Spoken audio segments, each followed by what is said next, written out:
అయోధ్యపురిలో అందాల రాముడు ప్రతిష్ఠ మహోత్సవం సందర్భంగా సీనియర్ కాంగ్రెస్ నాయకుడు వి హనుమంతరావు మరియు మాజీ ఎమ్మెల్సీ పొంగులేటి సుధాకర్ రెడ్డి భద్రాచలం ఆలయంలో ఆ శ్రీరాముని దర్శించుకొని ప్రత్యేక పూజలు నిర్వహించారు. అనంతరం మీడియా సమావేశంలో భాగంగా శ్రీరాముని ఆలయ ఆరంభ ఘట్టం అద్భుతం, భారతీయుడు కల సాకారమైన వేళ ఈరోజు అని అన్నారు. దీనికోసం శతాబ్దాలుగా రామదండు ఎదురు చూసిందని, ఆ శ్రీరాముడు అందరికీ ఆదర్శప్రాయుడిగా నిలిచిన మహోన్నత వ్యక్తి అని అన్నారు. ఆయన అడుగుజాడల్లో ధర్మ మార్గంలో నడవాలని ప్రజలందరినీ కోరారు. భద్రాచల ఆలయం దర్శించుకోవడం పూర్వజన్మ సుకృతంగా భావించానని పేర్కొన్నారు. ఆ రాముడు ఆశీస్సులు ప్రజలందరికీ ఉండాలని కోరుకున్నారు.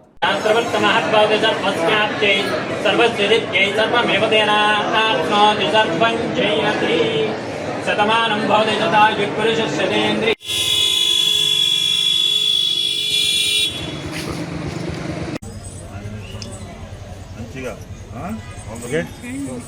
500 సంవత్సరాల సుందరకాల సాకారం అవుతున్న సందర్భం అయోధ్యలో మరి బాలరాముడి ప్రాణప్రతిష్ఠ కార్యక్రమం జరుగుతుంది. గౌరవ ప్రధానమంత్రి సమక్షంలో అయోధ్య టెంపుల్ ట్రస్ట్ ఆధ్వర్యంలో ఇలా ప్రపంచంలో ఉన్న భారతీయులందరూ పులకించిపోతున్నటువంటి వేళ కశ్మీర్ నుంచి కన్యాకుమారి, కేరళ వరకు కూడా ప్రతి ఇంట, ప్రతి గల్లీ, ప్రతి ఊర్లో రామనామం అద్వితీయంగా జరుగుతూ ఆ శ్రీరామచంద్రుడు ఆశీస్సులు పొందుతున్నటువంటి సందర్భం మేము కూడా ప్రత్యేకంగా ప్రధానమంత్రి గారి పేరు మీద పూజలు చేపించాం.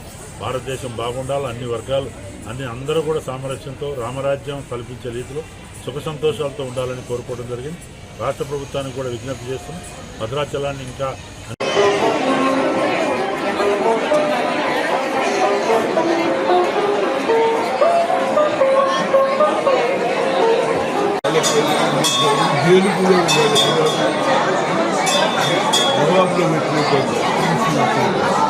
దీనికి ఒక హిస్టరీ ఉన్నది.